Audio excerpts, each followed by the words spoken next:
playing at the highest level. He then coached at the highest level, coached overseas. He played in Japan for 9 years and met his wife there. Incredible connections across college basketball, the NBA, everywhere.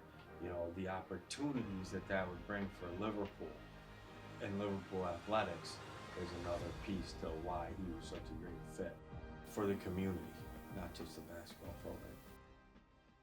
Lazar Sims was the Yes. connection.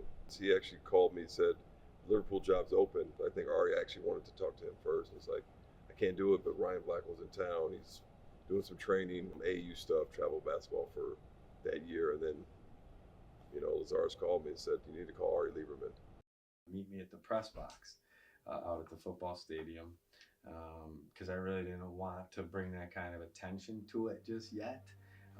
We talked for 3 hours about my vision for the program and how I thought he could fit. He talked to me about his vision and passion for kids and building up young men. And I just knew, just based on our conversations, he'd be a great fit. When he came here, one of the things was he wanted to come work here, and he became a teaching assistant here in special education. That's the best thing, is that I got a job also working in the school. So I was in school every day. I was in the classrooms, I was in the hallways. So it was easier to develop those relationships with the kids because I was with them on a daily basis, talking to them, trying to develop them, making sure they were going to class, making sure they were staying on the right path. That was big for our program.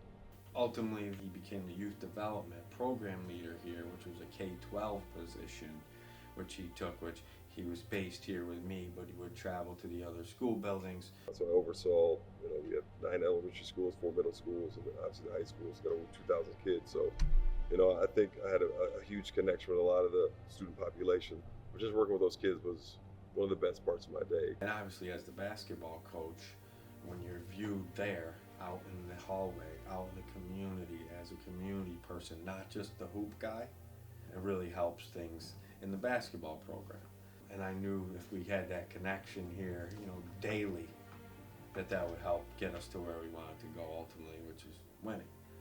I obviously never really coached high school other than IMG.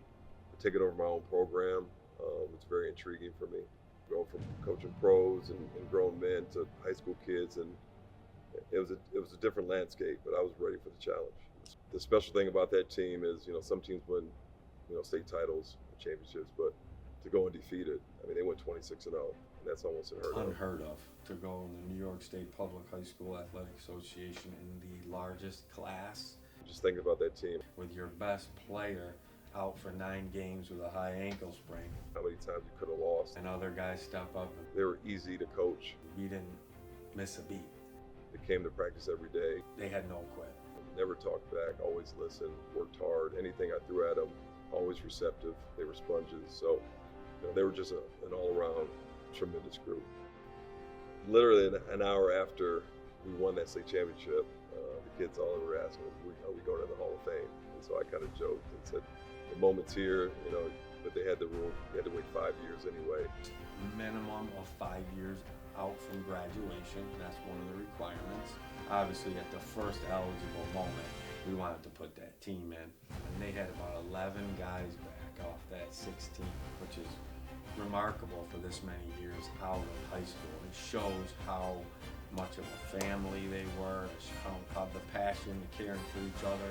We had standing room only, many parents back to hear Ryan speak to the team and the whole group that night about the season, about his relationships he still has with them.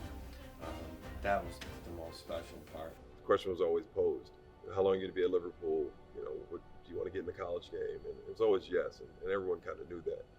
I first contacted Jerry about it, and then one of my first calls was to Ari, and I remember calling him, and it was Easter Sunday. And I said, what's up, coach? I said, sitting down, and he goes, oh shit. So he knew. He goes, what's going on? I said, I just talked to McNamara about Siena. He goes, you gotta go. And that was really it, because he knew. He knew that was something that I wanted for my future, and he wanted that for me as well. And we put in a lot of time together. We've worked to a lot of great things at Liverpool, but he understood that it was time for me to move forward. yeah, Easter Sunday, called me up and said, "You think you could be a Saints fan?" And I said, "Well, I don't love green, but I think I can for you." So Listen, orange and blue has been a part of my attire for 30 years. You know, from Syracuse, Illinois, Liverpool for the last 10 years. All my closet is orange and blue. Obviously, green and yellow is not as attractive, but regardless, you know, we want to win. Right now, we bleed green and yellow. You know, we put those clothes on, those colors on, and we want to win and bring Saints basketball back to prominence. You know, kind of like I did at Liverpool. You know, like Jerry's helped do at Syracuse and did as players. You know, we're winners. We want to win, and regardless of what the colors are, that's what we want to do.